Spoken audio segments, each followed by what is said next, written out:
I mocked the man who slept in his car. Then he carried my son out of the fire.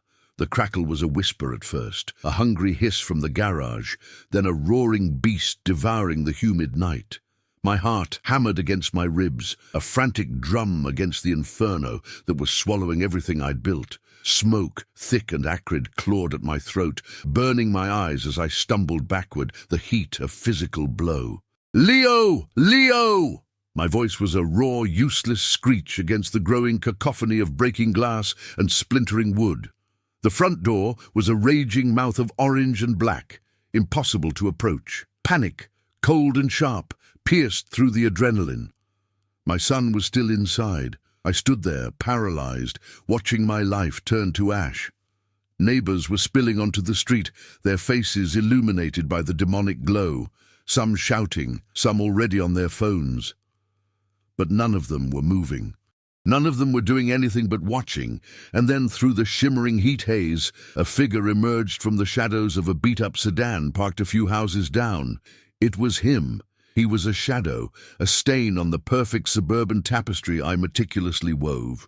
Every morning I'd see that car, its windows fogged with condensation, a silent, greasy monument to failure. I'd always scoffed, a silent judgment that festered into quiet contempt. Another one living off the grid, probably leaching resources, making our street look bad. I'd seen him sometimes. A gaunt man in worn clothes, moving with a quiet, almost invisible grace. I'd never spoken to him, never even acknowledged his presence beyond a dismissive glance. My son, Leo, in his innocent curiosity, had once pointed, "Daddy, why does that man sleep in his car?" I'd mumbled something about people making bad choices, a subtle lesson in the harsh realities I believed I understood.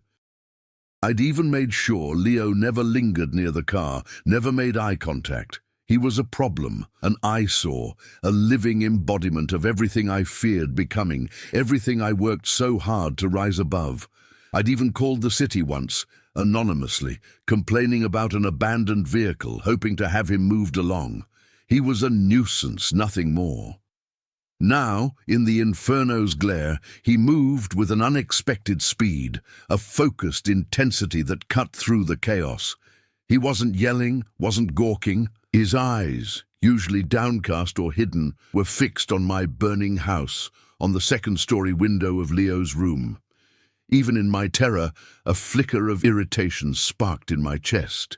Him, what could he possibly do? He was the last person I expected, the last person I wanted to see, a symbol of all my smug superiority.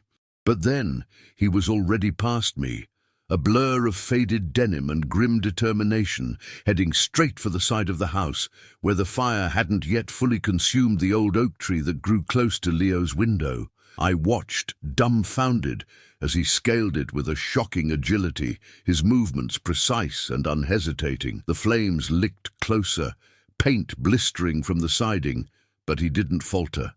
My breath hitched in my throat. He was going in. For my son.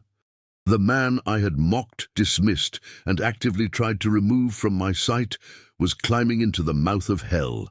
A raw, guttural sound tore from my throat, caught somewhere between a desperate plea and a choked gasp. My mind, usually a fortress of logic and controlled reactions, fractured into 1,000 shards of disbelief. The man, a figure I had so thoroughly compartmentalized and dismissed, was now a specter against the backdrop of consuming fire, a silhouette of impossible courage. Every fiber of my being screamed for him to retreat, to abandon the suicidal climb. Yet another part, a primal, terrified instinct, clung to his ascent as the only thread of hope. It was a dizzying, sickening reversal of all expectations. My breath hitched, my vision blurring not just from the smoke, but from the sudden, profound dissonance of seeing my son's potential savior in the form of someone I had so casually judged. A bitter wave of self-reproach, sharp as a shard of ice, began to prick at the edges of my panic. How effortlessly I had constructed narratives about him, tales of indolence and apathy, all to justify my own comfortable distance. Now those flimsy walls of prejudice crumbled under the weight of his undeniable, visceral action. His ascent into the inferno wasn't just a physical act. It was a silent, searing indictment of my own moral complacency. You see, it's easy to dismiss a person when they exist on the periphery, a convenient abstraction. It's entirely another ordeal when that abstract figure becomes the singular, tangible vessel of your most profound hope, when their disregarded humanity stares back at you from the fiery maw of your own collapsing world. The immediate, suffocating fear for Leo still dominated, yet it was now inextricably tangled with a burgeoning, unwelcome sense of shame. Through the second-story window, a brief, terrifying tableau unfolded. A shadowy form, agile despite the suffocating heat, moved with an almost preternatural calm amidst the chaos. The quick, decisive shatter of glass as he cleared the opening, followed by a momentary disappearance into the churning blackness, sent a fresh jolt of terror through me. He was in. He was truly in the heart of it. A surge of heat radiated from the house, making the air shimmer, distorting the scene, yet his purpose remained terrifyingly clear. He wasn't flailing, wasn't hesitating. He was moving, driven by an urgency that transcended self-preservation, a stark contrast to my own frozen paralysis on the lawn. This wasn't a hero in a cape. This was a man stripped bare of all societal labels, demonstrating an elemental bravery that defied every assumption I had ever held. My focus, once solely on the impending loss of everything I owned and the terror for my son, began to subtly yet profoundly shift. Now, an additional unsettling layer of anxiety settled over me, an unexpected concern for the man himself. I found myself scanning the smoke-choked window, not just for a glimpse of Leo, but for the return of the stranger. The very idea felt alien, a foreign emotion blooming in the scorched landscape of my fear. This man, whom I had wished away, now commanded a strange, desperate reverence. His safety, previously a matter of utter indifference, had become intertwined with my own, a testament to the sudden, brutal reordering of my internal landscape. The casual disdain, the anonymous calls to the city, the whispered judgments, each memory now pressed down with the crushing weight of physical pain. It felt as though 1,000 tiny burning embers had landed on my conscience, each one igniting a new pocket of remorse. What kind of person had I been, to so readily diminish another's existence, to reduce a life to a mere inconvenience, to mock a man for his circumstance while he possessed such profound, unasked-for courage? My carefully constructed world, built on quiet superiority and unexamined assumptions, was not just burning to the ground. It was being meticulously dismantled, piece by agonizing piece, by the actions of the very person I had deemed unworthy. The seconds stretched into an eternity, each one punctuated by the guttural roar of the blaze, a sound that no longer merely threatened my property, but now consumed the very air I breathed.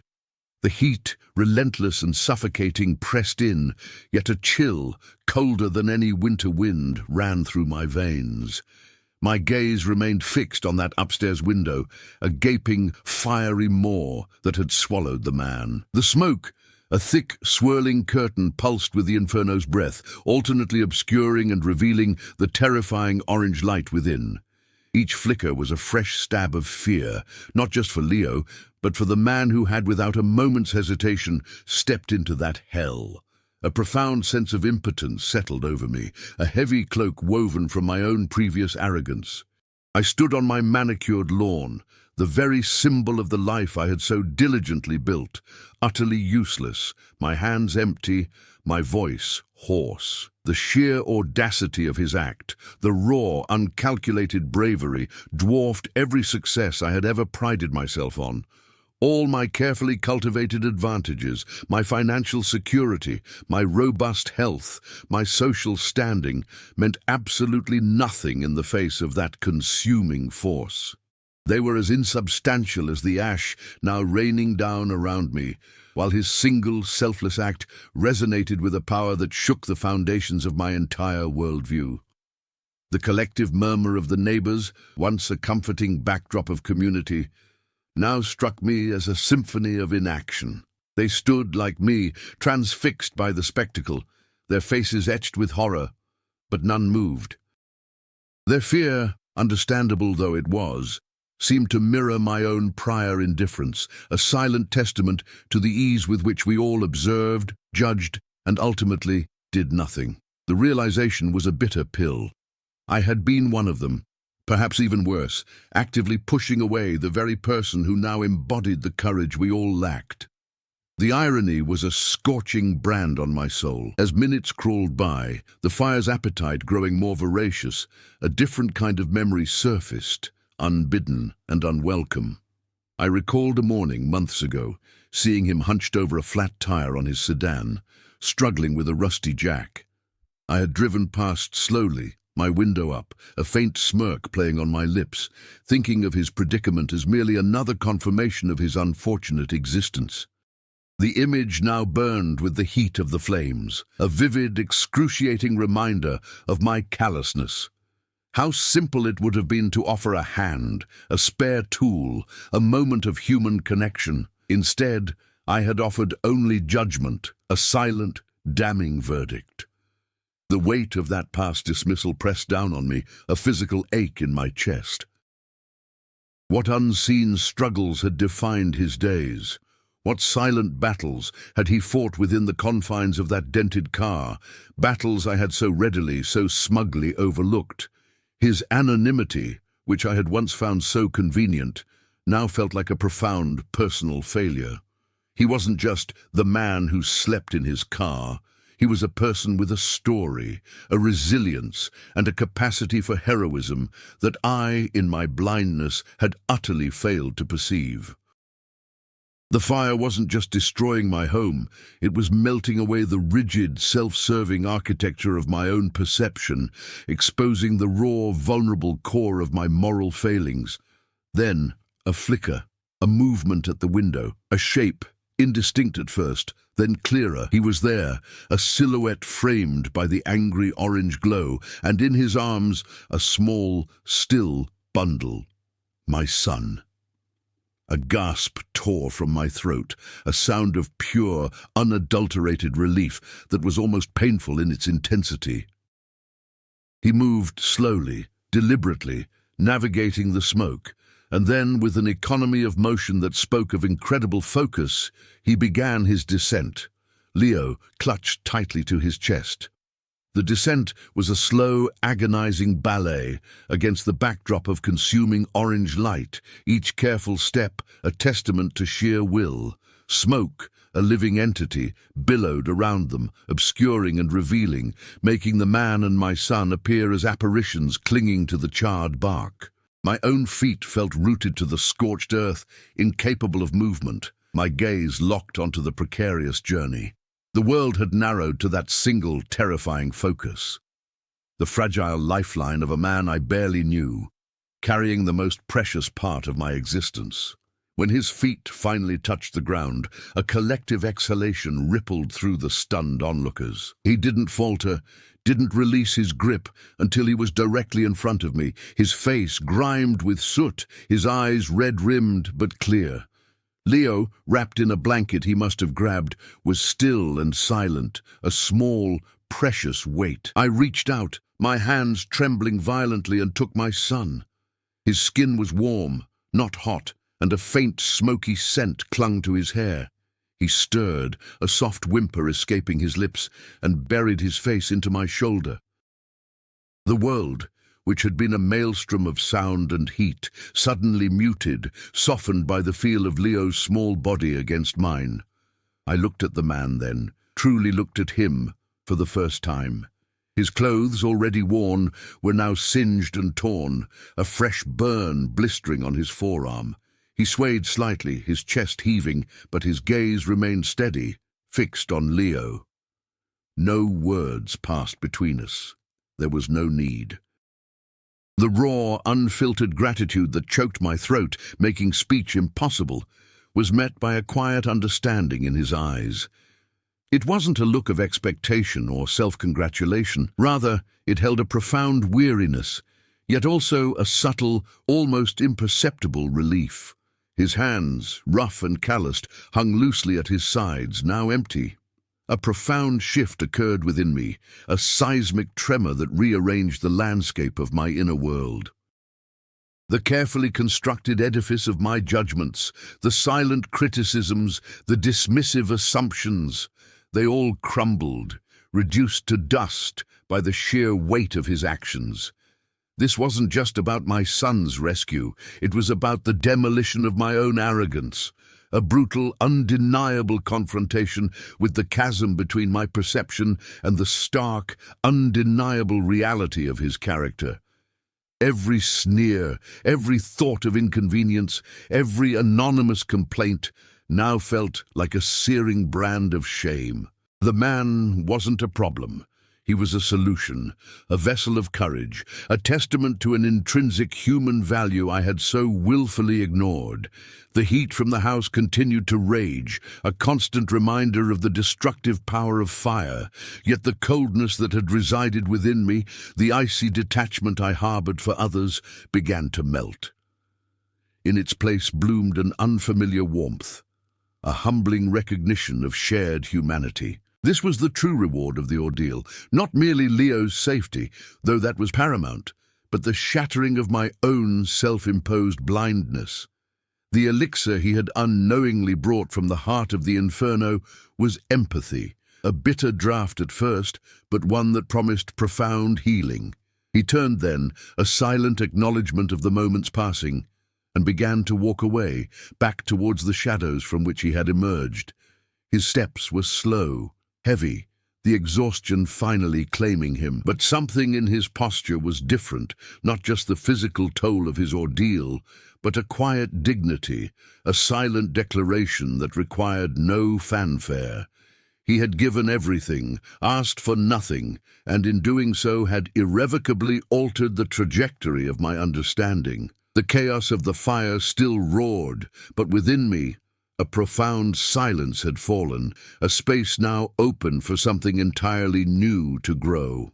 The lingering scent of smoke, though fading from the air, clung to the fabric of my being, a constant, visceral reminder of that night's profound upheaval.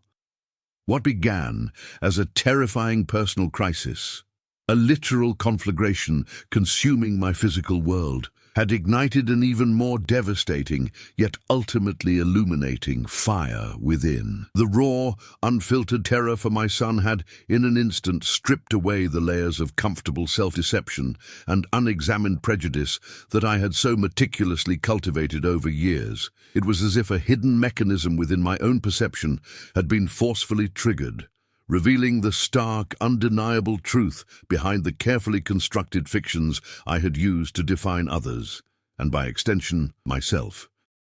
The crucible of that night melted away the rigid architecture of my prior assumptions, exposing the fragile, often cruel foundations upon which they rested. I found myself navigating a newly revealed landscape, one where the previously overlooked figures now stood in sharp, undeniable relief.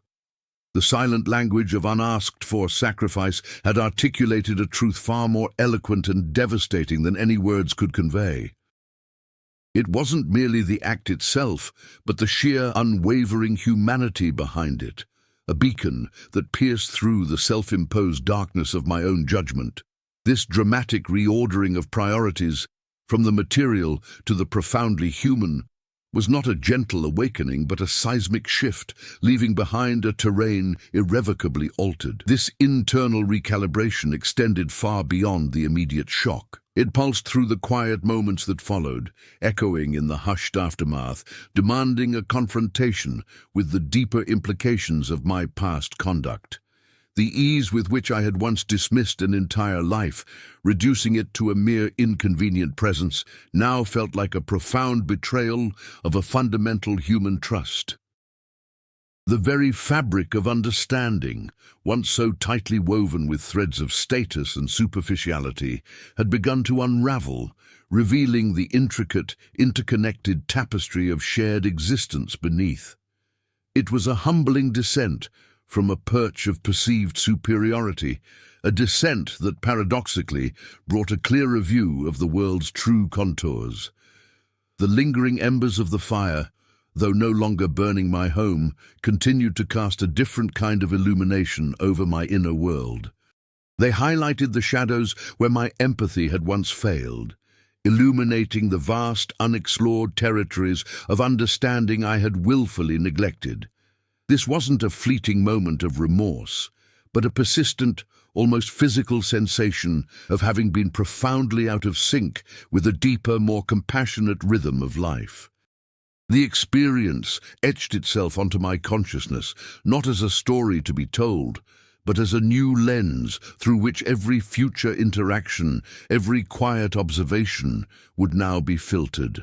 The weight of what had transpired wasn't a burden, but a new gravity, anchoring me to a more authentic, more interconnected reality. As I reflect on this journey so far, it becomes clear that some transformations occur not through gradual evolution, but through sudden cataclysmic events that leave us fundamentally remade. The external devastation, in a strange twist of fate, had become the catalyst for an internal reconstruction, building something far more resilient and perhaps truly valuable. The path forward, while still unfolding, now carries the indelible imprint of that night. It is a path marked by a newfound awareness, a quiet vigilance, and an unshakable recognition of the unseen depths within every soul. A profound and enduring lesson whispered not through words, but through the courage of a man once scorned. The acrid scent of smoke eventually dissipated from the air around my property, replaced by the faint metallic tang of an extinguished fire, yet it lingered within me, an indelible presence that permeated every thought, every quiet moment.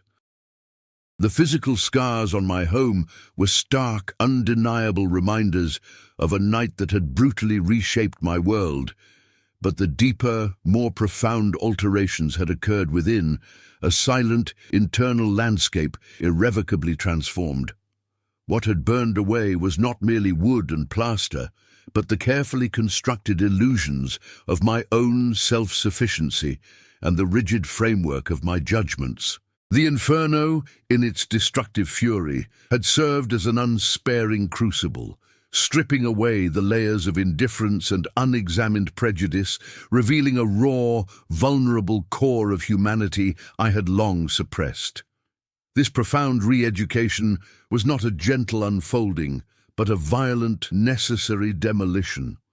The man whom I had so casually dismissed, so readily categorized as an inconvenience, had, through a singular act of unbidden courage, become the unexpected architect of my ethical awakening. His selfless leap into the flames, a gesture devoid of expectation or reward, tore down the walls of my preconceived notions, exposing the hollowness of my own moral high ground. It was an excruciating lesson in humility, a searing truth that revealed how effortlessly one can blind oneself to the inherent dignity and profound capacity for good that resides, often unseen, within every individual, regardless of their circumstance or outward appearance. The true measure of a soul, I now understood with a clarity that was almost painful, resides not in the trappings of success or societal acceptance, but in the quiet, unyielding strength of character that manifests in moments of ultimate peril. The world, once viewed through a filter of self-interest and superficial assessment, now appeared in sharper, more nuanced hues. I found myself noticing the subtle gestures, the unspoken narratives, the quiet struggles and triumphs of those around me, recognizing the vast, intricate tapestry of human experience I had so narrowly overlooked. The memory of the man, his soot-streaked face and weary eyes, became a constant internal touchstone, a silent guardian against the resurgence of old habits of thought. His action had not just saved my son, it had liberated me from a self-imposed prison of judgment, opening my eyes to a universal truth, that compassion and courage are not exclusive virtues of the privileged, but elemental forces that reside, often dormant, in the most unexpected corners of our shared existence. The fire may have been extinguished, its physical devastation contained, but the work of true understanding, I now comprehend, is an ongoing, lifelong endeavor. The initial shock of the awakening, though potent, is merely the first step. The true practice begins now, in the quiet, everyday moments, in the conscious effort to dismantle the lingering fragments of prejudice, to cultivate an active, empathetic gaze towards every soul encountered. It demands a constant vigilance against the insidious creep of indifference, a deliberate commitment to seeing beyond the surface, to recognizing the intrinsic worth that defines us all. It is a continuous journey of humility, a dedication to remaining open to the profound lessons that life, often through its most unexpected messengers, continues to offer.